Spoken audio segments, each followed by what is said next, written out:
जी, आप सब लोग ने अपने नेम्स ऐड कर दिए हैं जो आपसे गूगल शीट मैंने शेयर की थी। कोई स्टूडेंट ऐसा तो नहीं? बताइएगा प्लीज, शेयर कर दिए?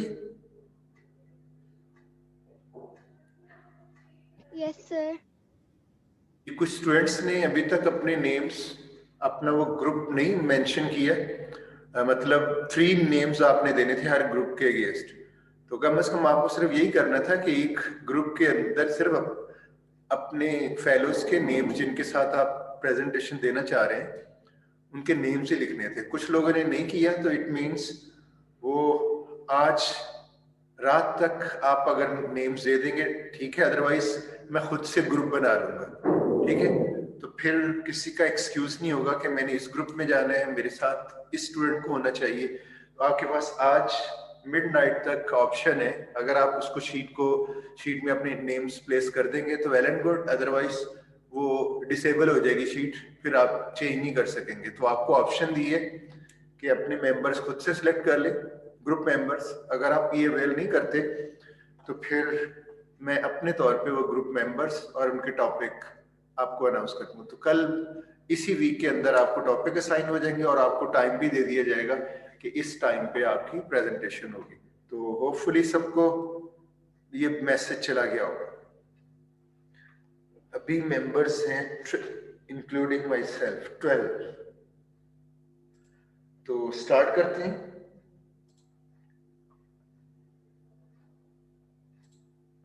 जैसे मैंने पहले भी कहा, अब आवाज का इश्यू तो नहीं है? स्क्रीन आपको जो पावर पॉइंट स्लाइड नजर आ रही है बता दीजिएगा। Yes sir. तो आपको डुअलिटी के बारे में जो अभी तक प्रीवियस लेक्चर था, कोई स्टूडेंट बताएगा क्या डुअलिटी के बारे में वो क्या जानते हैं? जो कुछ भी थोड़ा सा स्केच आपके माइंड में है बताइएगा प्लीज। जी, किसी स्टूडेंट के माइंड में कोई डुअलिटी के बारे में एक वर्ड भी उसको पता है कि डुअलिटी ये होती है, तो काइंडली शेयर करें। जी स्टूडेंट्स, लॉन्ग वीकेंड गुजार के आए? जी, कोई माइक ऑन करेगा? हसन अहमद, हसन अहमद आप माइक ऑन कीजिएगा प्लीज। हसन, अभी से अटेंडेंस लगा ले फिर। अदील, आप माइक ऑन कीजिएगा। हसन फिलहाल एब्सेंट है क्योंकि सिर्फ ऑनलाइन है, बात नहीं सुन रहा।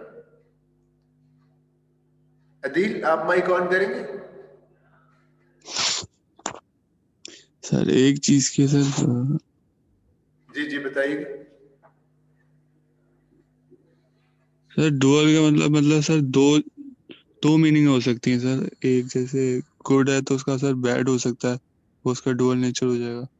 राइट। और ये तो इसी तरह अगर डे है तो नाइट हो जाएगा। ठीक है, ये तो इसकी मीनिंग हो गई डुअलिटी की, डुअल।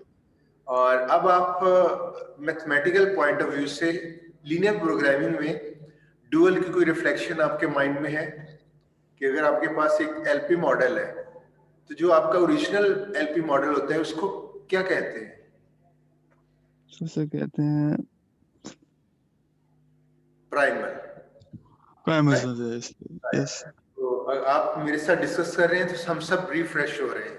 तो माइक ऑन करके जरूर आया करें ताकि हम रिफ्रेश हो सके। तो आपको बात कर रहा हूँ कि एक आपका डुअल होता है और उसका जो ओरिजिनल वर्जन हमने उसको लिया हुआ था वो प्राइमल होता है। आपके पास आप एक स्पेसिफिकेशन गिवन है, उससे जो एलपी मॉडल बनाते हो तो उसको हम प्राइमल प्रॉब्लम कहते हैं। और अब डुअलिटी में हम ये देखना चाह रहे हैं कि उसको उस प्रॉब्लम का एक दूसरा रुख भी हो सकता है, उसकी एक दूसरा बिहेवियर भी हो सकता है, वो है डुअल। तो ये लास्ट टाइम हमने डिस्कस किया था कि एक प्राइमल का डुअल लिया था। तो डुअल में क्या रूल्स हमने डिस्कस किए थे? कोई स्टूडेंट शेयर करेगा?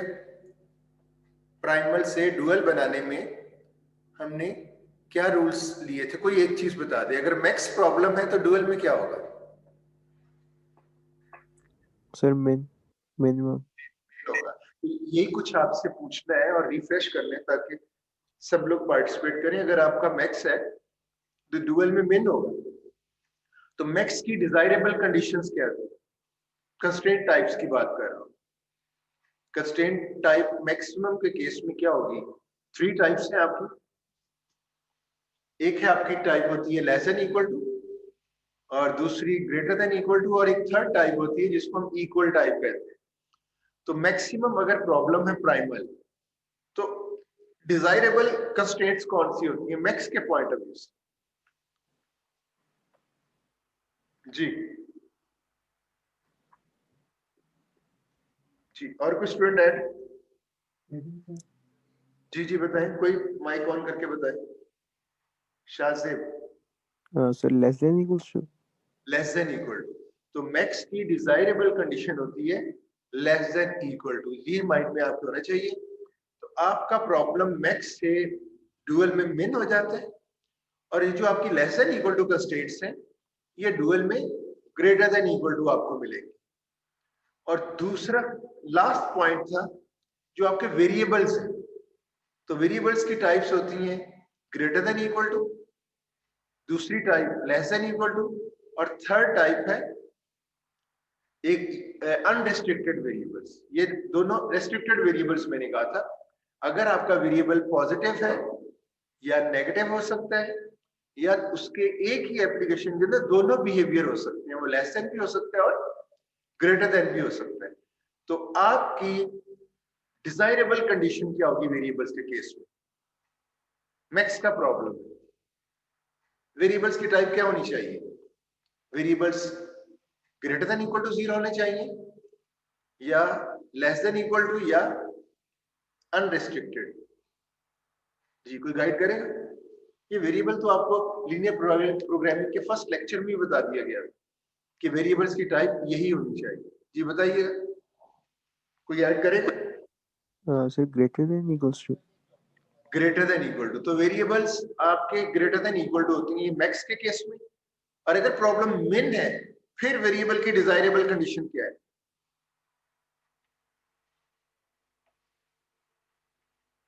जी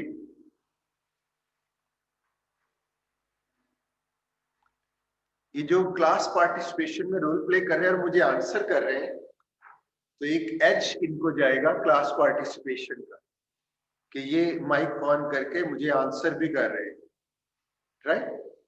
तो शाह से कोई आइडिया है? नहीं सर, इसका नहीं आइडिया। हाँ, आपकी वैसे वेरिएबल्स की टाइप जैसे अभी आपने कहा ग्रेटर देन इक्वल टू होती है, तो आपका प्रॉब्लम मैक्सिमाइजेशन का है या मिनिमाइजेशन का? तो वेरिएबल्स ऑलवेज पॉजिटिव ही होगी, यानी उनकी टाइप दोनों केसेस में ग्रेटर देन इक्वल टू होगी। तो अभी हमने ये मैच्योर किया, 3 पॉइंट्स डिस्कस किए कि आपका प्रॉब्लम अगर मैक्सिमम ऑब्जेक्टिव का है तो डुअल में, चलो उसकी टाइप्स कह देते हैं कि प्रॉब्लम आपका मैक्सिमाइजेशन का अगर है तो उसकी कंस्ट्रेंट्स की डिजायरेबल कंडीशंस क्या होंगी? Desirable condition less than equal to. और वेरिएबल्स की डिजायरेबल कंडीशन क्या होगी? ये ग्रेटर देन इक्वल टू। अगर प्रॉब्लम मिन का है तो डिजायरेबल कंडीशन क्या होगी कंस्ट्रेंट्स की? Greater than equal to. और वेरिएबल की डिजायरेबल कंडीशन क्या होगी? वो इधर भी ग्रेटर देन इक्वल टू ही होगी। तो इन सिंपल वर्ड्स आप ये कह सकते हैं कि मैक्सिमाइजेशन के केस में डिजायरेबल कंडीशन कंस्ट्रेंट्स की लेस देन इक्वल टू, और मिनिमाइजेशन के केस में कंस्ट्रेंट्स की desirable condition greater than equal to, और वेरिएबल्स की डिजायरेबल कंडीशन प्रॉब्लम मिनिमम का हो या मैक्सिमाइजेशन का हो, दोनों केसेस में उसकी desirable condition greater than equal to होगी। तो वेरिएबल की desirable condition always greater than equal to होगी। जी शायद से क्लियर हुआ पॉइंट? यस सर, हो गया क्लियर। जी रिजवान, सरदार मोहम्मद रिजवान। यस सर, हो गया सर क्लियर। नदा, नदा आप बताइएगा, पॉइंट क्लियर हुआ? सर मेरा अभी इंटरनेट कनेक्ट हुआ है। अच्छा अभी कनेक्ट हुआ है। सरफराज फिदा, पॉइंट क्लियर हुआ आपका? सरफराज फिदा, उसामा मुनीर। चलें, हमने अपनी अटेम्प्ट ले ली और हो सकता है कुछ लोगों को कनेक्टिविटी का प्रॉब्लम हो, मेरी बात उन तक ना पहुंच रही हो या उनकी बात मुझ तक ना पहुंच रही हो, तो हम आज का लेक्चर स्टार्ट करते हैं। राइट, ये आपके सामने आज डुअलिटी का इंट्रोडक्शन का पार्ट 2 में कर रहा हूं। तो अभी भी हम इंट्रोडक्शन की बात कर रहे हैं। तो अभी मैंने आपसे कहा कि अगर आपका मैक्सिमाइजेशन प्रॉब्लम है और कंस्ट्रेंट्स की टाइप डिजायरेबल आपको पता है लेस देन इक्वल टू होती है, तो डुअल में मैक्सिमम मिन कैसे होगा और डुअल में जो प्राइमल की less than equal to constraints हैं वो ग्रेटर देन इक्वल टू क्या होता है। तो मैथमेटिकली आज मैं आपको बताऊंगा कि आपका मैक्सिमाइजेशन अगर प्रॉब्लम है तो दूसरा बिहेवियर जो इसका होगा, जिसको हम डुअल बिहेवियर कहते हैं, तो दूसरा बिहेवियर मैक्स मिन में चला चेंज हो जाएगा और लेस देन इक्वल टू जो कंस्ट्रेंट्स हैं मैक्सिमाइजेशन के केस में वो उधर डुअल में ग्रेटर देन इक्वल टू। तो आज उसको जस्टिफाई करेंगे, आज इसको उसकी मैं जस्टिफिकेशन देने लगा हूं। तो मैथमेटिकली ये कैसे ट्रू है जी बताइएगा। इस पॉइंट आज जो करने लगे हैं वो पॉइंट क्लियर है? हमारे पास मैक्सिमाइजेशन प्रॉब्लम है less than equal to constraints के साथ, और हमने अभी कहा कि ये डुअल में मिनिमम में ऑब्जेक्टिव्स का चेंज हो जाएगा और कंस्ट्रेंट्स की type greater than equal to हो जाएगी। अब उसको जस्टिफाई करना है हमारे इस रूल को कि ये कैसे ट्रू है, मैथमेटिकली इसको जस्टिफाई करना है। जी बताएं, पॉइंट क्लियर है जो अभी करने लगे? Yes sir. तो सिर्फ हमारा ऑब्जेक्टिव आज के लेक्चर में, हमने कोई रॉकेट साइंस नहीं बतानी, सिर्फ इस चीज को मैंने आज क्लियर करना है कि मैक्सिमम प्राइमल में डुअल में मिन होता है और less than equal to constraints primal की मैक्सिमाइजेशन के केस में डुअल में ग्रेटर देन इक्वल टू होती है। इसको जस्टिफाई करना है। तो आज का लेक्चर सिर्फ इसकी जस्टिफिकेशन है, आपको इसका आंसर भी मिल जाएगा ये क्यों मिन होता है और ये क्यों greater than equal to constraints में चेंज हो जाता है। बाकी वो कॉलम्स में इंफॉर्मेशन है वो अलग से है, वो भी हम देख लेंगे। अभी ये पॉइंट है आज का फोकस, फिर से कह रहा हूं सिर्फ इसको जस्टिफाई करना है, और जस्टिफाई करने के लिए मैथमेटिकली थोड़ा सा टफ वर्क होता है। तो हो सकता है शुरू में अंडरस्टैंडिंग का प्रॉब्लम हो, लेकिन अगर आपको कोई इश्यू होता है तो काइंडली आप क्वेश्चन जरूर करेंगे, सर ये चीज हमें नहीं पता चल रही। तो मैंने कुछ मिनट मुझे बताएगा कि अभी हमने आज करना क्या है, रिपीट कर दें जो मैंने अभी कहा है। क्या करना है आज, जो भी माइंड में स्केच बनता है आप जी, आज क्या करना है अभी जो बताया मैंने उसी को रिपीट कर दें। सर आपने मैथमेटिकली हमें एक्सप्लेन करना है कि अगर ये math is equal less than और इक्वल टू किए तो ठीक है, वरना अगर चेंज करना है तो फिर यानी प्राइमल मैक्स डुअल में मिन क्यों होता है और primal less than equal to constraint dual में ग्रेटर देन इक्वल टू होती है। वेरी गुड, अभी हम स्टार्ट लेते हैं। ये देखिए आपके सामने एक मॉडल है, मैक्सिमाइजेशन ऑब्जेक्टिव है z equal to 6x1 plus 5x2 और इसकी कंस्ट्रेंट्स क्या है जो गिवन है, 3x1 plus 2x2 less than equal to 12। Second constraint है x1 plus x2 less than equal to 5 और वेरिएबल्स हैं x1 x2 greater than equal to 0। इसका ये डुअल आपके सामने है। ये लास्ट लेक्चर में मैंने बता भी दिया था ये कैसे होता है, तो उसकी डिटेल में नहीं जाते, बस आप देख लें कि ये प्राइमल है, ये इसका डुअल है। अगर आपने देखना है कि ये कैसे डुअल बना तो ये प्रीवियस वीडियो आप देख सकते हैं। अभी मैं क्या करने लगा हूं, मुझे अपने z के बारे में एस्टिमेट करना है। एस्टिमेट ये क्या करना है, अगर ये मैं x1 को, ये मेरे पास कंस्ट्रेंट, मैं पहले बाइंडिंग लगाता ही नहीं हूं मॉडल के ऊपर। अगर मेरी बाइंडिंग है ही नहीं कोई, ना ये कंस्ट्रेंट मौजूद है ना ये कंस्ट्रेंट मौजूद है, मैं जी के लिए अपर बाउंड देखना चाह रहा हूं। देखिए आपका जी प्रॉफिट है और प्रॉफिट मैक्सिमम आप अचीव करना चाह रहे हो इन दो कंस्ट्रेंट्स के हिसाब से। इन दो कंस्ट्रेंट्स से आप मैक्सिमम प्रॉफिट लेना चाह रहे हो। अगर ये कंस्ट्रेंट्स नहीं है, कंस्ट्रेंट होती है कंडीशंस, आपने इंपोज करने के ये सैटिस्फाई होंगी, तो उसका प्रॉफिट मैक्सिमम क्या हो सकता है, ये आपका क्वेश्चन है। तो अगर कंस्ट्रेंट ही नहीं है तो आप तो कह सकते हैं जी मुझे तो इन्फिनिटी प्रॉफिट चाहिए। जब कंस्ट्रेंट है ही नहीं तो आपका फर्स्ट एस्टिमेशन आपकी ये हो सकती है कि आप कहोगे, अगर कंस्ट्रेंट की एब्सेंस में हम सारे एस्टिमेट लेके सी तक पहुंचना चाह रहे हैं बगैर सॉल्व किए, विदाउट सॉल्विंग दिस मॉडल हम जी को एस्टिमेट कर रहे हैं। तो पहला एस्टिमेट तो ये होगा, मैं कहूंगा जी इन्फिनिटी है, कोई बाइंडिंग नहीं, मैं कहूंगा मैं मैक्सिमम प्रॉफिट ही मेरा हो सकता है। दूसरी एस्टिमेशन हम क्या करेंगे, पहले एस्टिमेशन तो ये होगी जी इन्फिनिटी, कोई बाइंडिंग नहीं है मेरे पास, मैं किसी भी कंस्ट्रेंट को यूज नहीं किया। अब मैं आहिस्ता आहिस्ता इन कंस्ट्रेंट्स को इंपोज करना है और मैंने जी को नीचे लेके आना है। जाहिर है जी इन्फिनिटी तो नहीं हो सकता, जी इन दो कंस्ट्रेंट्स को इन्वॉल्व करते हुए कोई एक ब्रैकेट पे जाके रुकेगा, उस ब्रैकेट तक पहुंच रहा हूं। और एस्टिमेशन, तो पहली एस्टिमेशन मेरी विदाउट यूजिंग एनी कंस्ट्रेंट वो मैंने ली, वो मैंने ले ली। लेने में क्या हर्ज है कि जी मेरा प्रॉफिट इन्फिनिटी होगा, लेकिन क्योंकि आपको कंस्ट्रेंट भी सेटिस्फाई करनी है तो हम फर्स्ट कंस्ट्रेंट को इंपोज करते हैं और इंपोज करने के बाद कहते हैं वो जो हम माउंटेन पे चढ़ गए थे कि मेरा प्रॉफिट इन्फिनिटी है, थोड़ा सा उसको नीचे लेके आते। तो अभी फर्स्ट कंस्ट्रेंट अगर हम यूज करते हैं, ये मैंने फर्स्ट कंस्ट्रेंट अप्लाई की, अब माइंड में रखिएगा फर्स्ट कंस्ट्रेंट है 3x1 + 2x2 ≤ 12।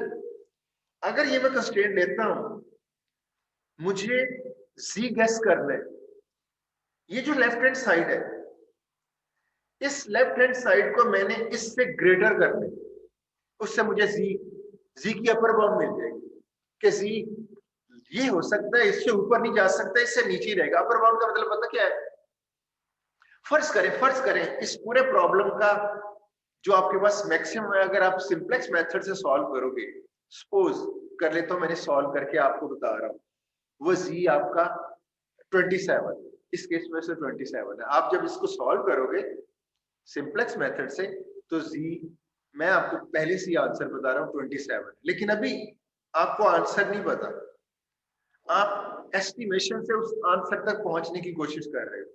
तो पहला केस है आपने अपर बाउंड रखी इन्फिनिटी, जाहिर है आंसर तो आपका 27 है, इन्फिनिटी तो नहीं होगा। फर्स्ट कंस्ट्रेंट इंपोज करें, ये आपकी अपर बाउंड को नीचे लेके आएगी, बे नहीं यहां तक है, फर्ज करें वो 88 आती है हमारी अपर बाउंड, तो अपर बाउंड ये कि अगर मैं 88 तक पहुंच जाता हूं कि जी मेरा 88 है, जी की अपर बाउंड 88 है, उसका मतलब है 88 से ऊपर प्रॉफिट नहीं है, नीचे ही होगा। तो अपर बाउंड का मतलब है कि यही उसकी अपर बाउंड है, इससे जी ऊपर नहीं हो सकता, यानी 88 से ग्रेटर नहीं हो सकता, 88 से नीचे ही होगा। और मैंने आपको बताया वो 27 है, तो 88 तक भी हम कहेंगे कि हम उस आंसर तक पहुंच रहे हैं कि हमने अपर बाउंड 88 निकाल ली, मींस कम से कम ये तो पता चला कि 89 नहीं हो सकता, 90 नहीं हो सकता, 88 से नीचे होगा। फिर हम दूसरी कंस्ट्रेंट को इंपोज करेंगे, वो एक और वो हमें नई अपर बाउंड देगी और बताएगी 88 नहीं, आपकी अपर बाउंड 40 है। तो जब 40 अपर बाउंड हमारे पास आ जाएगी तो वो क्या बताएगी, वो ये बताएगी भी जी आपका 40 से ऊपर नहीं जा सकता, नीचे ही होगा। इट मींस हमें पता चल गया वो जो पहले वाली अपर बाउंड थी वो पहली कंस्ट्रेंट को थी, दूसरी को इंपोज किया, तो हमने तो दोनों कंस्ट्रेंट्स को साथ लेके जा रहे हैं ना। तो पहली सेटिस्फाई कर रही थी तो 88 था, दूसरी जब सेटिस्फाई कर रही है तो 40 तक आया। इट मींस 40 अपर बाउंड होगी उन दोनों की कॉमन, जो पहली कंस्ट्रेंट को भी सेटिस्फाई करेगी और दूसरी को भी। अब हम कहेंगे कि हमारा तो गैस ये है कि ये अपर बाउंड हमारी 40 है, यानी हमारा प्रॉफिट 40 से ऊपर नहीं जा सकता, 40 से नीचे ही है। तो देखिए हम ग्रेजुअली 27 तक पहुंच रहे हैं, कम से कम यहां तक तो आ गए कि हमारी अपर बाउंड सी की है 40, मींस हमारी अपर बाउंड 41 नहीं हो सकती, Z 41 हो ही नहीं सकता। तो यहां तक पहुंचना भी, और वो भी सॉल्व किए बगैर एस्टिमेशन के थ्रू, आप पास पहुंच रहे हैं क्वेश्चन के। बताइएगा ये चीज समझ आई कि मैं अपर बाउंड के जरिए उस आंसर तक पहुंचना चाह रहा हूं? बताइएगा प्लीज। सर रिपीट कर दें प्लीज। मैं ये कहना चाह रहा हूं, अगर मैं ये सक्सेसफुल हो जाऊं कि Z, पहले तो ये समझ लें Z की अपर बाउंड का क्या मतलब है। Z की अपर बाउंड अगर 88 आती है, ऐसे सपोज कर रहा हूं, कोई भी वैल्यू ले ली, आप वैल्यू ले ले 70 ले ले। अगर मैं सक्सेसफुल हो जाऊं कि Z की अपर बाउंड, वो अपर बाउंड अभी मैं सिखाऊंगा आपको कैसे निकाल, वो अपर बाउंड अभी मैंने सिखानी है, मैं अभी सपोज कर रहा हूं, अभी मैंने सिखानी है। फर्स्ट करें अभी मैं आपको उस साबित कर देता हूं मैथमेटिकली कि इसकी अपर बाउंड 70 है। इसकी मीनिंग क्या है ये बता, कि Z की अपर बाउंड है 70, क्या मीनिंग है इसकी? नदा रिपीट करे तो जो भी माइंड में आता, यही पूछना चाह रही हूँ मुझसे। जी सर। अच्छा, अभी देखिए अपर बाउंड होती क्या है। अपर बाउंड होती है कि ये लास्ट इसका ये अपर एज है। तो मैं अगर कहता हूं Z की अपर बाउंड, प्रॉफिट की अपर बाउंड 70 है, इट मींस 70 से नीचे Z हो सकता है या 70 हो सकता है, 71 नहीं हो सकता। इसका मतलब समझ आ गया? Yes sir. तो ये कॉमन सेंस बनती है। लेकिन थोड़ी देर के बाद अगर मुझे कोई और मैथमेटिकल रिलेशन हेल्प करती है और कहती है अपर बाउंड 40 है, तो पिछली चीज तो डिस्कार्ड हो गई ना। तो जब किसी और कंस्ट्रेंट को मैंने इन्वॉल्व किया और दोनों को लेके जाना है, दूसरी कंस्ट्रेंट ने मुझे ये बताया अपर बाउंड, दूसरी कंस्ट्रेंट को अगर देखें तो अपर बाउंड 40 है, तो अपडेट हो जाएगी आपकी अपर बाउंड। आप पिछली अपर बाउंड को छोड़ दोगे, अब आप कहोगे आपकी Z तो एक ही है ना, तो Z की अपर बाउंड अगर दूसरे कंस्ट्रेंट से ये निकलती है कि 40 है, तो उसका क्या मतलब है? उसका ये मतलब है आपका Z 41 नहीं हो सकता, 40 हो सकता है या 40 से लेस। इस पॉइंट की समझ आई? Yes sir. अच्छा, ग्रेजुअली अगर मैं मैथमेटिकली एक और एंगल से बताऊं कि अपर बाउंड 40 नहीं है 33 है, ये मैं आपको करके दिखाऊंगा। तो फर्ज करके मैंने मैथमेटिकल वे में एक और एंगल से आपको बताया कि Z की अपर बाउंड 33 है, तो उसका मतलब ये होगा 34 भी आंसर नहीं होता, तो पुरानी अपर बाउंड डिस्कार्ड हो जाएगी, तो न्यू अपर बाउंड आई 30। तो आप कहोगे आपका आंसर Z 30 से ऊपर नहीं हो सकता, 30 से नीचे ही है। इस बात की समझ आई? Yes sir. और अब आप कम से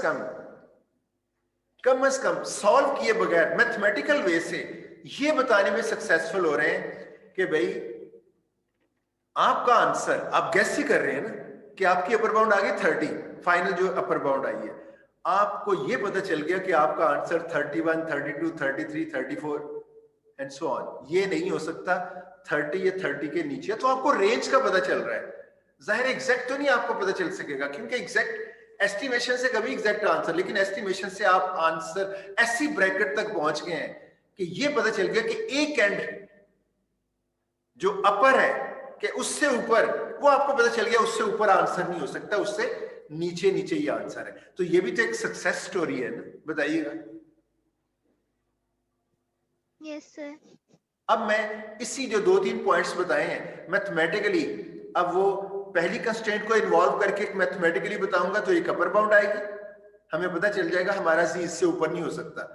फिर वो मतलब है कि एक कंस्ट्रेंट के साथ है, दूसरी कंस्ट्रेंट को भी इन्वॉल्व करना है, क्योंकि दोनों कंस्ट्रेंट साइमल्टेनियसली होल्ड करनी चाहिए।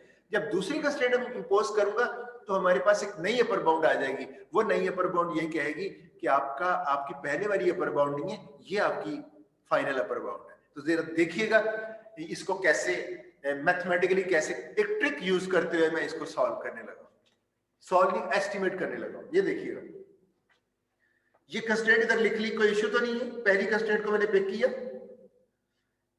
अब मैंने करना क्या है, वो जो मैंने गेस करने में ये है, देखें मुझे ये पता है कि ये साइड लेस देन 12 है। मैंने इस साइड को, देखें मेरा पर्पस क्या है, अभी मैंने ये साइड, ये कंस्ट्रेंट की जो लेफ्ट साइड है, इसको z से ग्रेटर बनाना है, इसको z से ग्रेटर बनाना है। माइंड में रखिएगा, मेरा एस्टिमेशन इस तरह से हो रहा है, मैंने कंस्ट्रेंट 1 को पिक किया, उस लेफ्ट हैंड साइड को देखा और उसको मैंने z से ग्रेटर बनाना है। कैसे होंगे? सिर्फ कोएफिशिएंट्स ये देखे जाएंगे। अभी देखिएगा x1 का कोएफिशिएंट क्या है बताइएगा, साथ साथ बताएं ताकि मुझे पता चले सुन रहे हैं। x1 का कोएफिशिएंट क्या है? 3 3। z में x1 का कोएफिशिएंट क्या है? 6 तो ये 3 है, ये 6 है। आपने यहां ऐसी अमाउंट लेके आनी है जो 6 से ग्रेटर हो, तभी ये ग्रेटर होगा ना। x1 का कोएफिशिएंट अगर इसका ग्रेटर होगा इससे और x2 का कोएफिशिएंट इससे ग्रेटर होगा, तब हम कहेंगे ये साइड हम इंक्रीज कर ली। और जाहिर है ऐसे तो नहीं करना, इस इनइक्वालिटी को दोनों साइड से मल्टीप्लाई करके ये कर सकते हैं। तो मैंने 1 लिया था तो ये ग्रेटर नहीं हुई, मैंने 1, तो 1 में 3 लेस देन 6 है, ये 1 नहीं ले सकते। मल्टीप्लायर लेना है जो इसको मल्टीप्लाई करना है। 2 लेते हैं, 2 मल्टीप्लाई, इन दोनों को 2 से मल्टीप्लाई कर दें, 6 इक्वल भी हो जाए तो वेल एंड गुड। तो इट मींस यहां तक ठीक है। ये क्या हो गया हुआ 2 से मल्टीप्लाई करके 4 लेस देन 5, मुझे दोनों ग्रेटर चाहिए z के कोएफिशिएंट से। इट मींस 2 से मल्टीप्लाई करना भी सफिशिएंट नहीं है। 3 से करके देखते हैं, 3 से मल्टीप्लाई किया ये हो जाएगा 9, इसको भी 3 से मल्टीप्लाई करें 6, और क्योंकि 3 को दोनों साइड से मल्टीप्लाई करना है तभी तो एक रेलेवेंट चीज होगी ना, वैसे तो नहीं कि एक साइड को मल्टीप्लाई करते हैं तो दूसरी को नहीं करना। तो 3 को दोनों साइड से मल्टीप्लाई करें 9, 6, 36। तो ये बताएं इस कंस्ट्रेंट से इसकी समझ आई 3 से मल्टीप्लाई करके? Yes sir. जी। अब जरा देखते हैं x1 का कोएफिशिएंट है 9 और इधर क्या है 6। अब माइक ऑन रखिएगा, तो इसका मतलब 9 ग्रेटर हो गया 6 से, 6 और इधर 5 ये भी ग्रेटर हो गया, ये 6 ग्रेटर है ना 5 से। Yes sir. तो अब देखें इसका x1 का कोएफिशिएंट भी इससे ग्रेटर है, इसका x2 का कोएफिशिएंट भी ग्रेटर है। इट मींस ये जो लेफ्ट हैंड साइड है मैं कह सकता हूं ये z से, z तो ये है ना, z से ग्रेटर हो चुकी है। बताइएगा इस चीज की समझ आई? Yes sir. अच्छा, अब मेरे पास ये एलिमेंट इससे ग्रेटर है, मैंने जस्ट इसको इधर लिख लिया कि मेरा z लेस देन है इससे। इससे एग्री करते हैं? Yes sir. हाँ, मैथमेटिकली अगर आप इससे एग्री करते हैं, अब जरा देखिएगा ये लेस है इससे और ये हमें इधर पता है ये किससे लेस है, ये वाली 36। ये साइड किससे लेस है और इक्वल है? 36 से। 36। अगर ये लेस है इससे और ये लेस है इससे तो डेफिनेटली ये भी लेस होगी 36 से। ये पॉइंट क्लियर हुआ? Yes sir. अभी देखें मैंने z का एस्टिमेट कर लिया और मैथमेटिकली फर्स्ट कंस्ट्रेंट को इंपोज करते हुए, तो मेरे पास z लेस है इससे और ये मेरे पास ऊपर मौजूद है कि ये 36 से लेस है, तो डेफिनेटली ये इससे छोटा है, ये इससे छोटा है, तो ये डेफिनेटली 36 से छोटा होगा। तो 6x1 plus 5x2 less than होगा 36 से। तो मैं कह सकता हूं ये z है, तो z या तो इक्वल होगा 36 से या लेस होगा। तो मुझे z की अपर बाउंड मिल चुकी है। अभी मैं क्या कह रहा हूं? मैं कह रहा हूं z 36 के इक्वल होगा या लेस होगा। तो इससे ये नहीं पता चला कि मेरी कंस्ट्रेंट तो मॉडल का पार्ट है, इस कंस्ट्रेंट को अगर मैं कंसीडर करता हूं फर्स्ट को, तो मेरा z कभी भी 36 से ऊपर नहीं हो सकता। बताइएगा ये पॉइंट क्लियर हुआ? Yes sir. दूसरा स्टूडेंट भी कोई एक ऐड कर दे, दूसरे स्टूडेंट्स को इस बात की समझ आई है? कोई एक का स्टूडेंट माइक ऑन करके बता दे, प्रॉब्लम तो नहीं? No sir. No, very good. It means आपने मैथमेटिकली बता दिया कि आपका जो z है, जो ऊपर मॉडल गिवन है, z equal to 6x1 plus 5x2, आपका ये z 36 से ऊपर हो ही नहीं सकता। अगर आप 36 से ऊपर हो लेके जाएंगे, इट मींस किसकी वायलेशन करेंगे? कंस्ट्रेंट 1 की वायलेशन करेंगे। तो कंस्ट्रेंट की वायलेशन तो नहीं करनी। तो अगर कंस्ट्रेंट को कंसीडर करेंगे तो ये बात तय है कि आपका z 36 से ऊपर नहीं है। तो मैंने देखें एस्टिमेशन से ही बगैर सॉल्व किए एक क्लेम कर रहा हूं और बिल्कुल मेरा क्लेम सही है ये। अब मैं दूसरी कंस्ट्रेंट को इंपोज करता हूं।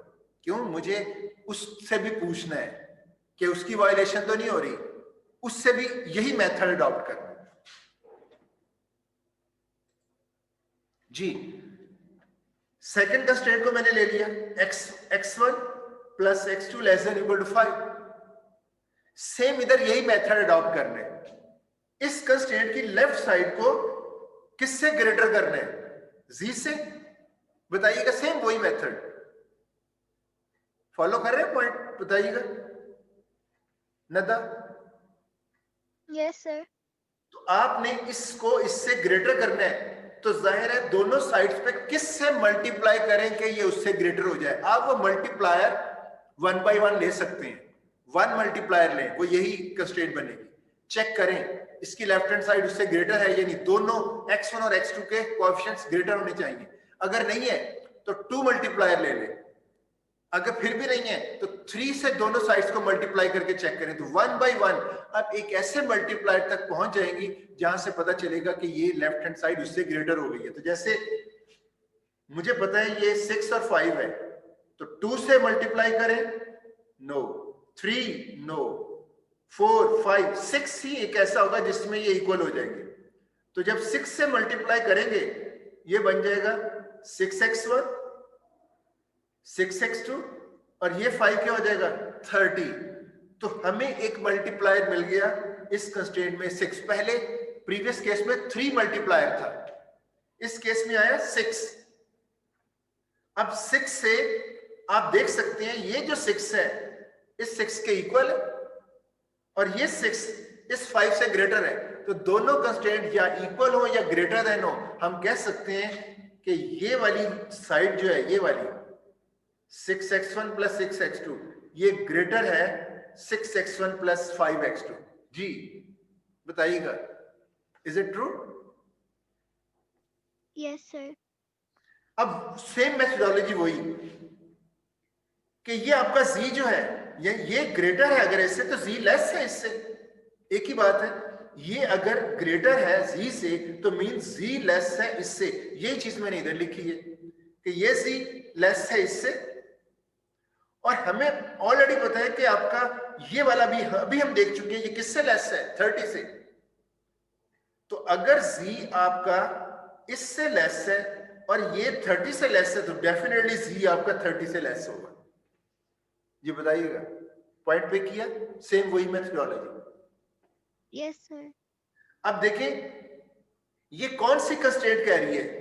कंस्ट्रेंट सेकंड कंस्ट्रेंट बता रही है कि अगर सेकंड कंस्ट्रेंट को कंसीडर करें तो आपके पास न्यू एस्टिमेशन z की क्या आ रही है?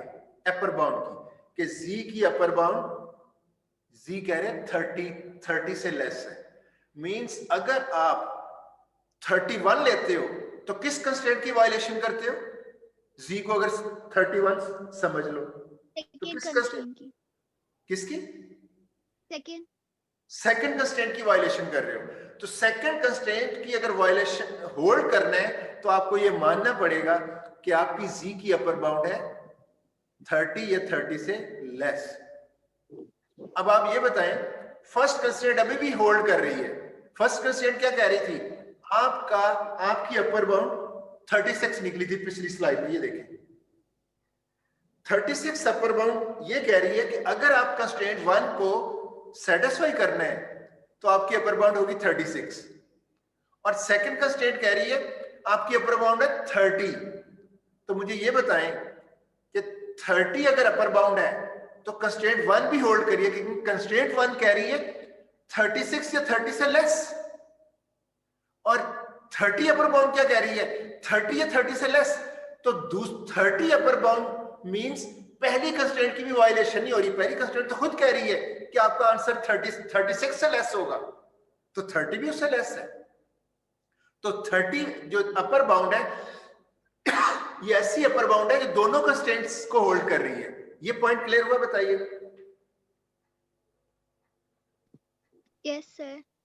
तो अब आपके पास अगर आप अपर बाउंड 30 लेते हो, it means second constraint satisfy हो रही है और फर्स्ट कंस्ट्रेंट भी सेटिस्फाई हो रही है। फर्स्ट कंस्ट्रेंट ये कह रही थी कि अपर बाउंड 36 है या 36 से लेस है।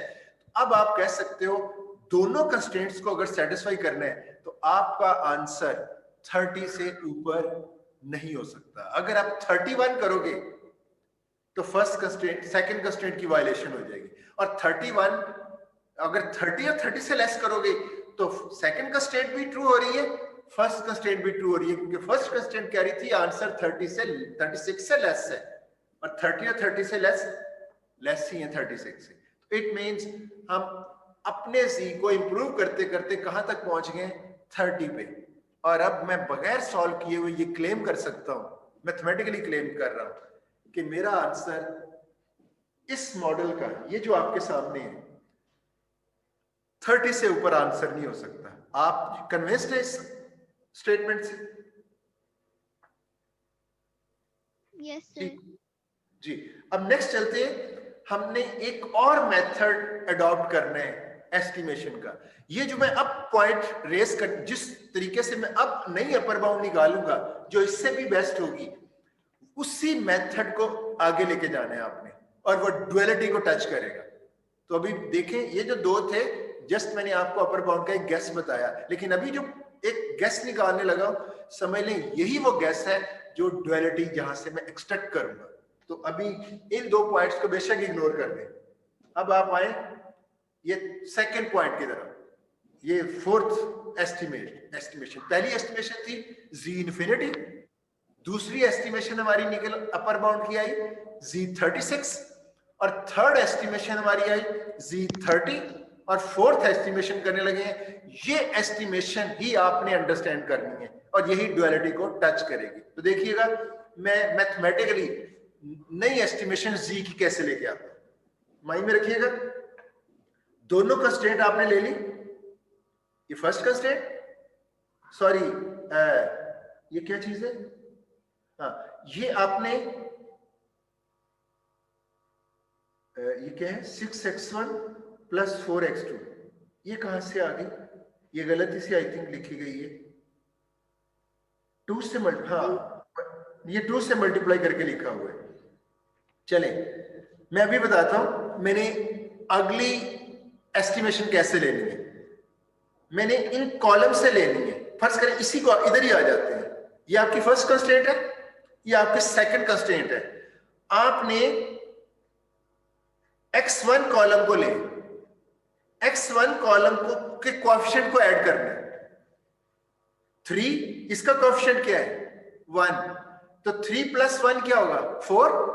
इन दोनों को सम करना है और बनाना है इससे ग्रेटर x1। तो x1 कॉलम के कोएफिशिएंट को ऐड करने, वो इंटेंशन हमारी क्या होगी, वो हमने z से ग्रेटर करना है। तो अभी हम किस तरह से ये एस्टिमेशन ले रहे हैं, इन दोनों को ऐड करें, ये ग्रेटर हो इससे यानी x1 के कोएफिशिएंट, दूसरा x2 के कोएफिशिएंट को ऐड करना है और वो ग्रेटर होने चाहिए इससे। अगर ये ग्रेटर हो गए तो वहां से एक हमें नई एस्टिमेशन मिलेगी। फिर देखें, दोनों को ऐड करने और उनका टोटल किससे ग्रेटर होना चाहिए, इससे, क्योंकि x1 के कोएफिशिएंट को ऐड कर रहे हैं। कंस्ट्रेंट सेक्शन की बात कर रहा हूं। आपको साइमल्टेनियसली इसका टोटल ग्रेटर होना चाहिए इससे और इसका टोटल होना चाहिए ग्रेटर इससे, ये हम करना चाह रहे हैं। तो मुझे बताइएगा 3 को 1 में ऐड कर दें 4, 2 को 1 में ऐड कर दें तो 3, ये 4 आ गया टोटल और ये 3, क्या ये इससे ग्रेटर है?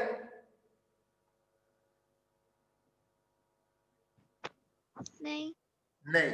इट मींस यहां हमने वो जो मल्टीप्लाई करना था, वो मल्टीप्लाई का पेयर लेना है। वो कौन सा ऐसा पेयर है, यानी एक मल्टीप्लायर आपने देखा होगा, फर्स्ट एस्टिमेशन में हमने इसको मल्टीप्लाई किया था, किससे मल्टीप्लाई किया था याद है आपको?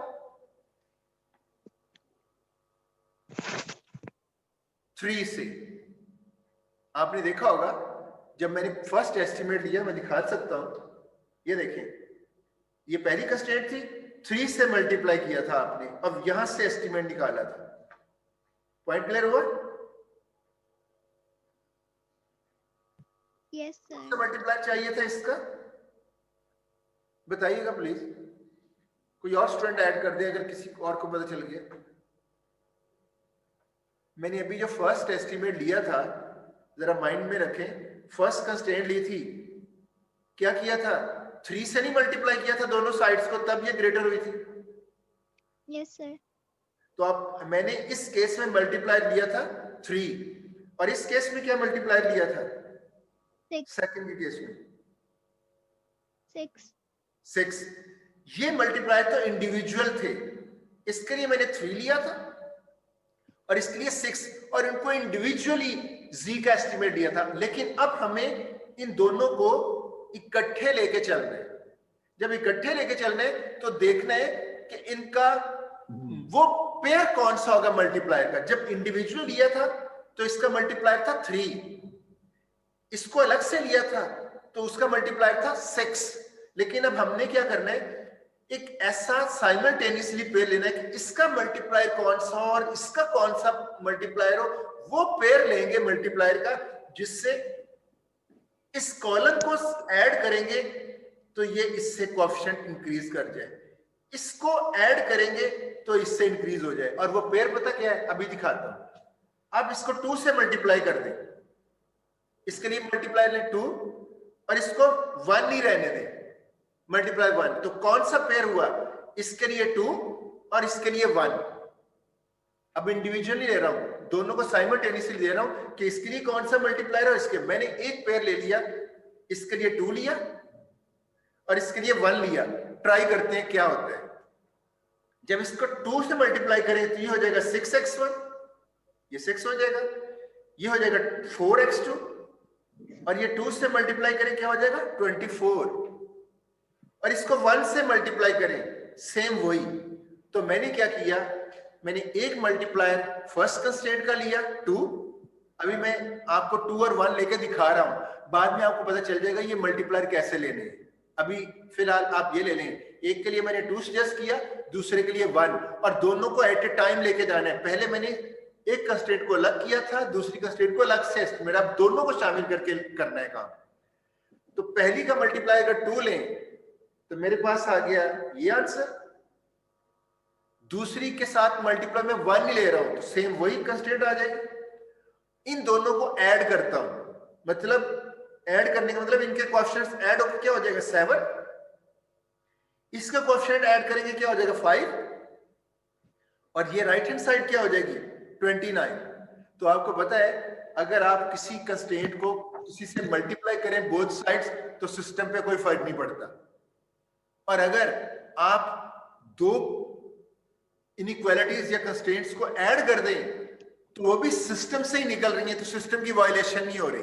तो इस केस में भी सिस्टम की वायलेशन नहीं हुई। मैंने जस्ट क्या किया, इसको 2 से मल्टीप्लाई किया, इसको 1 से मल्टीप्लाई किया, जो मेरे पास 2 आए हैं इसमें सिस्टम की वायलेशन नहीं हुई। अब दोनों को मैं ऐड करके तीसरी कंस्ट्रेंट निकाल रहा हूं, अभी भी वायलेशन नहीं होगी। तीसरी कंस्ट्रेंट, इसको ऐड किया 7x1, 5x2, 29x2। बताएं यहां तक चीज समझ आ रही है मैंने क्या किया?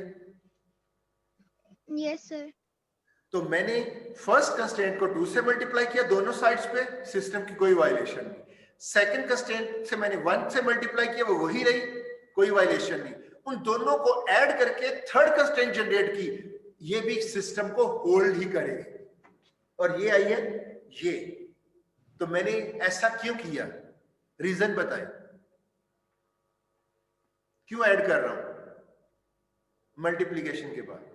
मैंने अभी आपसे कहा था मैं एक और एस्टिमेट ले रहा हूं कि इन दोनों को ऐड करूंगा और वो वैल्यू ग्रेटर होनी चाहिए इससे z से, और फिर इन दोनों को ऐड करूंगा और वो होनी चाहिए z से ग्रेटर। जैसे पहले एस्टिमेट ग्रेटर कर रहा था, अभी भी मेरे माइंड में ग्रेटर का कॉन्सेप्ट है, इसीलिए मैंने इधर 2 से मैंने पहले ही देख लिया, इधर 2 से 6 आ जाएगा, ये 1 ही रहने दूं तो ये 6 + 1 7, इससे ग्रेटर हो जाएगा। तो मेरे माइंड में वो जो मल्टीप्लाई की सिलेक्शन थी, वो सिलेक्शन में इसलिए ले रहा था कि मेरा वो जो x1 का कोएफिशिएंट है वो z का जो कोएफिशिएंट है उससे मैं ग्रेटर करना चाह रहा था। तो मल्टीप्लिकेशन में मेरे माइंड में ये था कि ये वाला इसका सम, दोनों का सम इससे ग्रेटर हो जाए और एट द सेम टाइम इसका सम इससे ग्रेटर हो जाए, इसलिए मैंने वो पेयर लिया 2 और 1।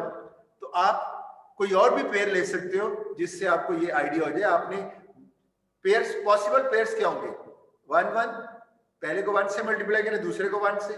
अगर आपको ये ग्रेटर नहीं होते z से, हम z को स्मॉल करना चाह रहे हैं, दूसरा पेयर ले लें, तो मैंने दूसरे पेयर में पहली कंस्ट्रेंट को 2 से मल्टीप्लाई और दूसरा वही 1 रहने दिया। तो ऑल पॉसिबल पेयर्स आप इसके ऊपर ट्राई कर सकते हैं। तो अभी आपके पास, मुझे ये बताइएगा, ये होल्ड कर रही है, सिस्टम की वायलेशन तो नहीं कर रही? नहीं।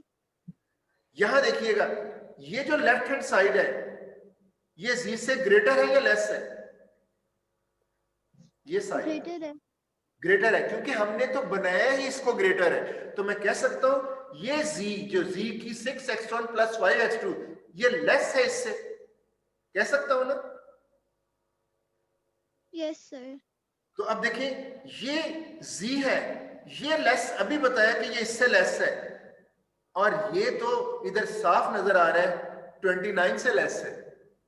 तो सेम उसी तरह अगर z आपका इससे लेस है और ये 29 से लेस है, तो डेफिनेटली z आपका लेस देन इक्वल टू होगा 29। Is it true? Is it true? Yes. तो अब देखें, आपका z नई अपर बाउंड आ गई। पिछले केस में आपका 30 अपर बाउंड थी, अब आपकी अपर बाउंड आई है 29, मीन 30 अपर बाउंड भी ठीक नहीं है। आपने एक नई कैलकुलेशन के साथ ये साबित कर दिया, तो आपने अपनी अपर बाउंड और इंप्रूव कर ली। क्या? अब आपका आंसर या तो 29 है या 29 से लेस है। बताएं, इस पॉइंट की समझ आ रही है? यस। अच्छा, अब आप कह सकते हो कि देखिए, आप आंसर के हो सकता है करीब करीब पहुंच गए हो। मुझे नहीं पता अभी आंसर, अभी तो किसी को नहीं पता हो, तो मैंने आपको शुरू में बता दिया था इसका आंसर 27 है, लेकिन वो सॉल्व करके पता चलेगा। तो अभी फर्ज करें, अभी तो मुझे नहीं पता इसका आंसर क्या है, लेकिन मुझे ये जरूर पता चल गया है कि आपका z जो प्रॉफिट है, मैक्सिमम प्रॉफिट, माइंड में रखिएगा, मैक्सिमम प्रॉफिट की बात हो रही है। आपका मैक्सिमम प्रॉफिट 29 हो सकता है या इससे लेस हो सकता है, ऊपर नहीं हो सकता। क्यों? ये अपर बाउंड है आपकी। अब आपका ऑब्जेक्टिव क्या है? आप कहां तक जाना चाह रहे हो? आप जो अपर बाउंड है, क्या मिनिमम अपर बाउंड नहीं तलाश कर रहे? बताइएगा जरा मुझे। आप अपर बाउंड नीचे लेके आ रहे हो ना, हालांकि ये प्रॉफिट मैक्सिमम है, लेकिन आप अपर बाउंड से ये आंसर तक पहुंचना चाह रहे हो जो मैक्सिमम प्रॉफिट है, जो वायलेशन ना करे कंस्ट्रेंट्स की। तो असल में आप मिनिमम अपर बाउंड ढूंढना चाह रहे हो कि कितनी नीचे जा सकती है, जहां तक जाके ये रुक जाएगी, वो क्या होगा, वो z की वैल्यू क्या होगी? बताइए। देखें, हमें इंप्रूव करते जा रहे हैं अपर बाउंड को, अपर बाउंड को नीचे लेते आ रहे हैं, वायलेशन नहीं हो रही, सिस्टम होल्ड कर रहा है। मैं ये कह रहा हूं, अब अपर बाउंड को किस हद तक नीचे लेके आएंगे, यानी अपर बाउंड 29 का ये मतलब है आपका z ये हो सकता है या इससे लेस, तो लेस भी तो हो सकता है ना। तो हम देखना चाह रहे हैं कौन सा आंसर है जहां पे एग्जैक्ट जाके ब्रेक लगेगी, जहां पे जाके ब्रेक लगेगी वही आपका ऑप्टिमल z होगा। ये पॉइंट समझ आया? देखिए, अभी मैंने कहा 29 या इससे लेस, हम तो एग्जैक्ट आंसर तक जाने हैं ना। तो अभी हमारे पास आया आपका z या तो 29 होगा या इससे लेस होगा, ये एस्टिमेशन हमारे पास है। भी है क्या वो, हमें यहां तक पहुंचना है कि जी ये नहीं पहुंचना कि यहां तक है कि इससे लेस है, एग्जैक्ट उस आंसर तक पहुंचना है। तो मैं ये कह सकता हूं कि हम वो लीस्ट अपर बाउंड ढूंढना चाह रहे हैं। आंसर आना चाहिए, समझ आई या नहीं जी? आगे। आगे समझ? Yes sir. जी, कोई और स्टूडेंट बताए। हम लीस्ट अपर बाउंड ढूंढना चाह रहे हैं। Yes sir. अपर बाउंड तक तो ये है कि अभी भी रेंज है कि जी ये हो सकता है या इससे लेस। लीस्ट अपर बाउंड का मतलब है यही आंसर है। तो मुझे ये बताएं, मैं जब मिनिमम अपर बाउंड ढूंढूंगा तो डुअल में जो मिनिमम अपर बाउंड है वो प्राइमल में वो मैक्सिमम प्रॉफिट कहलाएगा क्योंकि वो मैक्स जी है। और अभी जो मैंने मिनी लीस्ट अपर बाउंड कही है ये मैं डुअलिटी की तरफ टच करने लगा हूं। तो डुअलिटी में ये लीस्ट अपर बाउंड है और वो जो लीस्ट अपर बाउंड है वो मिनिमम अपर बाउंड है। तो जो आपका W होता है ना उस साइड पे, उसके साथ वर्ड लगा होता है मेन। तो मैंने पार्शली डिफाइन कर दिया कि प्राइमल में जो मैक्स जी होता है वो डुअल में उसको लीस्ट अपर बाउंड का नाम दिया जाता है, मिनिमम अपर बाउंड। वो जो W है वो मिनिमम अपर बाउंड है। पहले लिखा हुआ था, मैंने कहा था मैक्स जी, उधर करना है मेन और कोई नया वेरिएबल ले लेना है, वो ले लिया था W। तो मींस मैक्स जी, इधर मैक्स है और वेरिएबल जी है प्रॉफिट, और उधर क्या लिखना है मेन W। वो W क्या है? Upper bound, minimum upper bound, minimum upper bound. कुछ पॉइंट क्लियर हो रहा है कि मेन के साथ जस्टिफिकेशन हो चुकी है हमारी।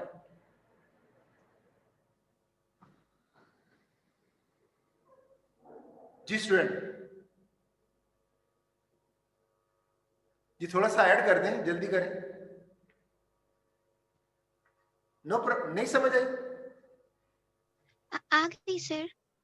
जी, अभी देखें नेक्स्ट हमने डुअल के ऊपर जाना है और देखें डुअल कैसे ढूंढते हैं। ये जो मैंने माइंड में रखिएगा, ये स्कीम नोट करनी है। ये आपके पास है एक कंस्ट्रेंट, ये दूसरी कंस्ट्रेंट, इसके साथ एक मल्टीप्लायर लिया था ना हमने 2, और इसके साथ भी मल्टीप्लायर लिया था 1। अब माइंड में रखिएगा, सब स्टूडेंट को ये चीज पता है कि मैंने पहली कंस्ट्रेंट के साथ एक मल्टीप्लायर लिया था जो दोनों साइड्स में मल्टीप्लाई किया था, और दूसरे में भी मल्टीप्लायर लिया था। ये बात क्लियर है? जरा जल्दी से बताएं। Yes sir. पहली कंस्ट्रेंट के लिए मैंने लिया 2 मल्टीप्लायर, दूसरी कंस्ट्रेंट के लिए 1 मल्टीप्लायर। ये दोनों मल्टीप्लायर इस वक्त तो मैंने सपोज 2 और 1 ले लिए थे। अगर मैं ये समझूं कि ये मुझे इन मल्टीप्लायर का भी नहीं पता तो मैं इनको वेरिएबल की फॉर्म में ले रहा हूं। पहला मल्टीप्लायर मैं लेता हूं y1, जो 2 लिया था मैं 2 को छोड़ देता हूं, मैं कहता हूं मुझे पता ही नहीं है y1, तो एक y1 मल्टीप्लायर ले लूंगा, दूसरे के लिए मल्टीप्लाई ले लूंगा y2। तो जब मैंने 2 लिया था तो उसको मैं जनरलाइज कर रहा हूं, मैं कहूंगा y1 में, इसके लिए मल्टीप्लायर लेता हूं y2। सेम उसी तरह ये मैंने, एक तो मेरा ये 3 था ना, तो 7 मल्टीप्लायर से मल्टीप्लाई किया था ना। देखिए इधर ये 3 था तो 2 मल्टीप्लाई जब लिया था तो 3 को 2 से मल्टीप्लाई किया था, तो 3 मल्टीप्लाई बाय 2 6 हो गया था। अब जब मैं y लूंगा y1 इसके लिए, तो मैं 3 के साथ किसको मल्टीप्लाई करूंगा? y1 को करूंगा। तो जरा देखिएगा, ये मेरे पास वही कंस्ट्रेंट है, राइट? दूसरी कंस्ट्रेंट भी वही, तो मैंने 2 की बजाय इसको y1 से मल्टीप्लाई करता हूं, इसको y2 से मल्टीप्लाई करता हूं, तो ये क्या फॉर्म बन जाएगी? 3y1, 2y1 और 12y1। तो सबको y1 से मल्टीप्लाई कर दिया, यानी आप y1 को 2 ही समझें। तो अब वो मल्टीप्लाई के साथ 3 मल्टीप्लाई बाय 2 6 था, 2 मल्टीप्लाई बाय 2 4 था, और 12 मल्टीप्लाई बाय 24। लेकिन अब आपने 2 की जगह y1 ले लिया। कोई प्रॉब्लम तो नहीं? यहां तक कोई प्रॉब्लम तो नहीं students? No sir. No sir. No sir. अब इसको आपने 1 की बजाय y1 ले लिया, तो y2 के साथ मल्टीप्लाई करें, y2 x1 y2 x2 5y2, तो इसको y2 से मल्टीप्लाई कर दिया, जो पहले केस में आपने 1 से मल्टीप्लाई किया था। और बाद में क्या किया था, कॉलम्स को ऐड किया था, इसको ऐड किया था, इसको ऐड किया था और इसको ऐड किया। ये देख सकते हैं आप, ये देखें 2 से मल्टीप्लाई किया 1 से, इन दोनों को ऐड करके ले रहे हैं, फिर इसको ऐड करके ले रहे हैं और फिर इसको ऐड करके ले रहे हैं। सेम यही मैं कर रहा हूं, इसको ऐड करेंगे, इसको ऐड करेंगे और इसको ऐड करेंगे, तो क्या बनेगा 3y1 प्लस y2, ये आ गया 3y1 plus y2, 2y1 plus y2, ये 2y1 प्लस y2। इधर हम क्या कर रहे थे, 6 प्लस 1 7, 7 ग्रेटर किससे था, इससे, जरा माइंड में रखिएगा। 6 प्लस 1 किससे ग्रेटर है, x1 के कोएफिशिएंट 6 से, और इन दोनों को जब ऐड करते हैं तो ये किससे ग्रेटर है, 5 से। इधर जरा देखें, यही सिनेरियो जनरलाइज 3, ये आपका वो 6 था, तो 6 प्लस 1 7 इससे ग्रेटर कर रहे थे, तो अब क्या है 3y1 plus y2 greater than किससे होगा, 6 से। इस ग्रेटर देन की समझ आई, यस सर नो? फिर दिखा सकता हूं, ये देखें, इसको 2 से मल्टीप्लाई किया था, यानी 3 2 6 6 प्लस 1 x1 में जो इधर आ रहा है, मल्टीप्लायर को मल्टीप्लाई करने के बाद की बात कर रहा हूं। x1 के साथ जो है वो अमाउंट, इस x1 के साथ ये अमाउंट, दोनों को ऐड किया, सिर्फ इसकी x1 को नहीं ले रहे, सिर्फ इसके कोएफिशिएंट को देख रहे हैं मल्टीप्लायर के बाद। x1 के ये ले लिए 6, ये लिया 1 7, मैं सिर्फ इसकी बात कर रहा हूं। ये 7 किससे ग्रेटर होना चाहिए, इस x1 के इस कोएफिशिएंट से, तो सिर्फ कोएफिशिएंट की लेवल तक बात कर रहा हूं। 6 प्लस 1 ये ग्रेटर देन किससे होने चाहिए, 6 से। देखें x1 का कोएफिशिएंट इस वक्त 3y1 में, इसका कोएफिशिएंट y2 है, इसको इसमें ऐड करना है, और ये ग्रेटर किससे होता है, x1 के इस कोएफिशिएंट से। जी बताइएगा, इसकी समझ आई? Yes sir. देखें आपने वही पुरानी कन्वेंशन ले ले, इसको इसमें ऐड करें तो ये ग्रेटर होता है 6 से, ये चीज आ गई आपके पास। इसको इसमें ऐड करें 2y1 प्लस y2, सिर्फ x2 के कोएफिशिएंट की बात कर रहा हूं, इन दोनों को ऐड करें तो ये ग्रेटर होता है इसके कोएफिशिएंट से 5 से, तो ये डुअल की कंस्ट्रेंट ही निकल रही, जरा देखिएगा गौर से। Yes sir. अभी मैंने क्या किया, एक को इसमें ऐड करें तो इन दोनों को सम करेंगे तो x1 का जो कोएफिशिएंट है ये इससे ग्रेटर होगा, इस x2 के कोएफिशिएंट को ऐड करेंगे तो ये ग्रेटर होगा z के x2 के इससे, तो मैंने उन दोनों को इधर लिख लिया। अब मैं ये कह रहा हूं इन दोनों को सम करें, अगर ये दोनों इससे ग्रेटर हैं तो आपके पास प्रीवियस क्या था, अगर ये ग्रेटर है इससे और ये ग्रेटर है इससे, तो दोनों का सम, दोनों ग्रेड, इधर क्या आती है, अपर बाउंड आ जाती थी, ये z की अपर बाउंड नहीं आती थी। जब इन दोनों को ऐड करके आप कहते थे कि ये 6 प्लस 1, अगर ये 6 प्लस 1 इससे ग्रेटर हो और दूसरा 4 प्लस 1 इससे ग्रेटर हो, और दोनों को ऐड करके हमने दिखा था कि ये z आपका, उसकी अपर बाउंड आती है 29। इस पॉइंट को अगर आप समझ लें तो समझ लें, आज का लेक्चर आपको पता चल गया।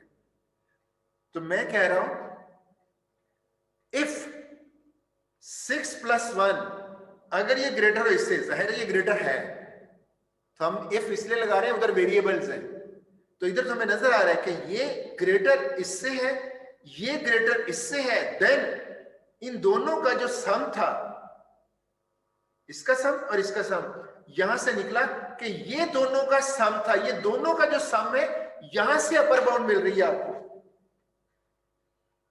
फिर एक दफा सुने, ये इसका सम ग्रेटर है इसके सम से, इसका सम, इन दोनों का सम ग्रेटर है इससे।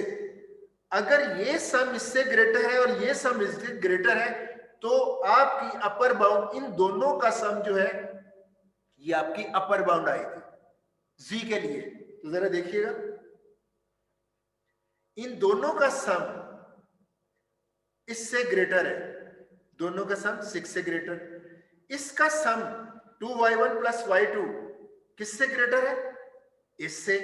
अगर ये दोनों ग्रेटर है तो ये राइट हैंड साइड इनका सम आपकी अपर बाउंड होगी जी की। देख ले, ये राइट हैंड साइड दोनों का सम अगर इससे ग्रेटर है, ये सम इससे ग्रेटर है, तो इन दोनों का सम यहां इन दोनों को ऐड करके आपकी अपर बाउंड आएगी। तो ये देखें, इसका सम इससे ग्रेटर, इसका सम इससे ग्रेटर, देन ये दोनों जो इनइक्वालिटी के राइट साइड में, इनका सम आपकी अपर बाउंड होगी। तो आप देखें, अगर ये ग्रेटर है 6 से, ये ग्रेटर 6 है, देन 12y1 प्लस 5y2 ये आपकी अपर बाउंड होगी। यानी आपका आंसर इससे ज्यादा नहीं हो सकता, नीचे ही होगा। तो मैं कह सकता हूं इसको, देखिए मैं मॉडल की सूरत में लिखने लगा हूं। आपका टाइम 7 मिनट्स अभी है, अटेंडेंस लास्ट 2 मिनट्स में लग जाएगी। तो जरा मुझे ये बताइएगा, वो जो अपर बाउंड का कॉन्सेप्ट था उसको हम साथ लेके जा रहे हैं। ये देखिए, ये हमने निकाल लिया, ये अगर ग्रेटर हो 6 से और ये ग्रेटर हो 5 से, तो आपके पास न्यू अपर बाउंड ये नहीं आएगी W, बताइएगा। अभी यही मैच्योर किया है। हाँ, अब अगर ये आपके पास अभी अपर बाउंड है कि आपका आंसर इससे नहीं जाएगा ऊपर, नीचे ही रहेगा, तो हमने इसको रेस्ट्रिक्ट करना है। ये तो पूरा का पूरा एलपी मॉडल नहीं बन गया। जो हमने अभी मल्टीप्लायर मेथड से एक 2 कंस्ट्रेंट्स निकाली कि अगर ये ग्रेटर हो 6 से, यानी हमने क्या किया था, यहां मल्टीप्लायर से अगर ये ग्रेटर 6 से हो और ये अगर 5 हो, तो आपके पास आई थी कि ये आपकी न्यू अपर बाउंड होगी कि आपका आंसर इससे ऊपर नहीं जा सकता। लेकिन आपको कौन सा चाहिए? इससे ऊपर नहीं जा सकता, लेकिन ये अपर बाउंड है आपकी वेरिएबल की फॉर्म में। लेकिन आपको कौन सी अपर बाउंड चाहिए? लीस्ट अपर बाउंड, यानी मिनिमम अपर बाउंड। तो सिर्फ आपने इसके बाहर अगर मेन का वर्ड लगा दें, तो ये मेन एक गार्ड बिठा दें कि जितनी अपर बाउंड आएंगी, ये अपर बाउंड तो है आपकी, लेकिन इनमें से वो अपर बाउंड y1 और y, वो वैल्यूज जिसमें वो मिनिमम हो, ये गार्ड बिठा दें, वो खुद ही आपको मिनिमम W निकाल के दे देगा, जो कि लीस्ट अपर बाउंड होगी आपकी। तो आप देखें, ये जो मेन W है, अगर ये उस अपर बाउंड से वो पिक कर ले, वो लीस्ट अपर बाउंड पिक करके आपको दे दे, तो आप कहोगे ये मेरा मैक्स जी है, मैक्सिमम प्रॉफिट। बताइएगा, पॉइंट की समझ आई? Yes sir. अब आप देखें, इस लेक्चर को दोबारा से देखिएगा और एक वीडियो YouTube पे भी है, उसको भी देखिएगा, आपको पॉइंट क्लियर हो जाएगा। जब अगर नहीं समझ आती तो बार बार देखिएगा। मैं ये जो सेम वही डुअल है, जरा देखिएगा डुअल कैसे निकाला था। मैक्स आपने कर दिया मेन, जी इधर ले लिया W, और राइट हैंड साइड इन दोनों को मल्टीप्लायर से मैंने कहा था, आप प्रीवियस लेक्चर की बात कर रहा हूं, डुअल कैसे लिया था मैंने। इसको y1 के साथ एसोसिएट किया था, इसको y2 के साथ, और कैसे डुअल निकाला था, 3y1 प्लस 1y2, और इसको राइट हैंड साइड पे इसका कोएफिशिएंट 6 लिया था, और मैंने उस वक्त कहा था ये मेन प्रॉब्लम है तो ग्रेटर देन लेना है। अब मैंने तो जस्टिफाई कर दिया है कि ये ग्रेटर देन आपने बनाई थी और ये ग्रेटर देन है। ग्रेटर देन की जस्टिफिकेशन दे चुका हूं, ये आपको दिखा चुका हूं कि ये इससे ग्रेटर और ये इससे ग्रेटर होगी, देन ये आपकी अपर बाउंड होगी। तो आपको ये भी आंसर मिल गया कि अगर इसकी constraints less than equal to हैं तो डुअल की ग्रेटर देन इक्वल टू ही होगी। जस्टिफाई कर दिया या नहीं बताइएगा जी। Yes sir. तो अब आप इसको, जो प्रीवियस लेक्चर में मैंने आपको रूल्स बताए थे, आप करें, यही आंसर मिलेगा आपको जो मैंने मल्टीप्लायर से लिया। तो अभी देखें, मैं शॉर्ट ही बता देता हूं, 3y1 plus 1y2 greater than equal to 6। इस कॉलम से दूसरी कंस्ट्रेंट निकालते हैं, 2y1 plus 1y2 greater than equal to 5, ये निकली।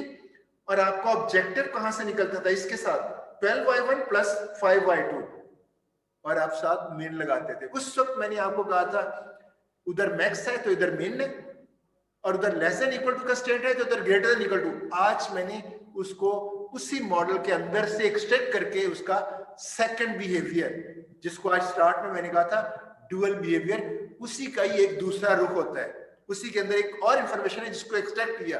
तो मैंने प्रॉब्लम को प्राइमल प्रॉब्लम के एंगल से देखा, तो मेरा डिसीजन वेरिएबल x1 x2 थे और z प्रॉफिट था। तो मैंने उसको एक डिफरेंट एंगल से देखा, कॉलम वाइज। और कॉलम वाइज में मैंने क्या देखा? मैंने आप मैक्सिमम z का गेस किया, उसको मैंने अपर बाउंड ट्रीट करना शुरू कर दिया। तो अपर बाउंड बनाते बनाते आप ऐसी अपर बाउंड तक आ गए कि आपको पता चला कि इससे आपका आंसर ऊपर नहीं हो सकता, नीचे ही है। साथ मेन लगा दिया।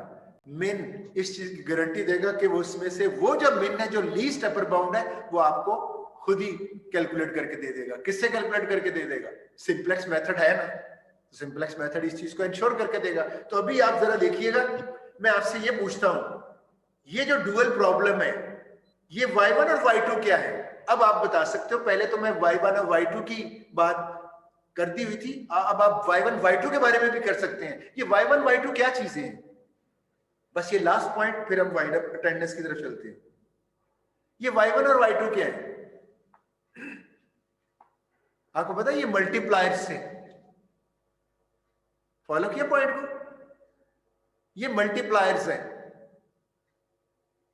हमने मल्टीप्लाई नहीं किया था पहली कंस्टेंट को 2 से, दूसरी को 1 से, तो मल्टीप्लायर थे। बाद में हमने कहा जनरलाइज करते हैं, पहली कंस्टेंट को y1 से मल्टीप्लाई करते हैं, दूसरी को y2 से, तो these are multipliers. Next lectures में आहिस्ता आहिस्ता आपको और भी पता चलेगा कि ये डुअलिटी होती क्या है। आई थिंक आज का लेक्चर कुछ ना कुछ तो अंडरस्टैंड किया होगा आप जी। Yes sir. अच्छा, ये कुछ और चीजें भी इधर हैं, देख लीजिएगा। वो सारी चीजें मैं रिपीट कर रहा हूं जो प्रीवियस लेक्चर में था। आई थिंक आज का लेक्चर आपने एंजॉय किया होगा जिन लोगों ने अंडरस्टैंड किया है। और अभी सिर्फ आज के लेक्चर में मैंने अभी जो आपका प्रॉब्लम था ना प्राइमल में कन्वर्जन का, अभी वो स्टार्ट नहीं किया। नेक्स्ट लेक्चर से हम प्राइमल को डुअल में कैसे कन्वर्ट करते हैं वो एल्गोरिथम सीखेंगे। और अभी मैंने सिर्फ डुअलिटी को ही समझाने की कोशिश की है। तो आई थिंक अब डुअलिटी थोड़ी बहुत